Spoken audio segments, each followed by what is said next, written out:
Art, music అయితే ఎనలేనిదండి Russia. అమ్మాయిలు కూడా చాలా బాగా వాళ్ళ స్టైలే కాకుండా మీకు ఆశ్చర్యం ఏంటంటే ఇండియన్ డాన్సెస్ కూడా చాలా బాగా చేస్తారు వాళ్ళు.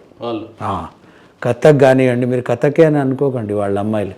వాళ్ళు భరతనాట్యం, కూచిపూడి, ఒడిస్సీ, మోహినియాట్టం, ప్రతి డాన్స్ వాళ్ళు ఇండియాకి వచ్చి ఏ పెద్ద ఇన్స్టిట్యూషన్, ఏ పెద్ద గురువులు ఉన్నో అక్కడ నేర్చుకుంటారు. వాళ్ళు నేర్చుకున్నారు కూడా. నేర్చుకొని వచ్చి మళ్ళీ వాళ్ళు అక్కడ నేర్పిస్తున్నారు. ఆసక్తి ఈవెన్ వాళ్ళు హిందీ సినిమా, బాలీవుడ్ సినిమా పాటలు, ఈవెన్ తెలుగు, తమిళ్, మలయాళం సాంగ్స్ పైన కూడా లేటెస్ట్ వచ్చింది మళ్ళీ మీకు నెక్స్ట్ డే 2 డేస్లో వాళ్ళ డాన్స్ కనిపిస్తుంది. వాళ్ళంతా దాన్ని చూసి పర్ఫెక్ట్గా వీడియో చూసి అట్లా రెడీ అవుతారు వాళ్ళు. సేమ్ మళ్ళీ చూడడానికి కూడా చాలా చక్కగా ఉంటారు వాళ్ళు. మనకు నేర్చుకోవడానికి కూడా అక్కడ అనుభవాలు చాలా ఉన్నాయి. మన ఇండియన్స్ అంత కట్టుబడిగా ఉండరు అంత, కానీ వాళ్ళ దాంట్లో చాలా కమిట్మెంట్. ఏదైనా art form commitment, discipline, dedication లేనిది కాదు అది.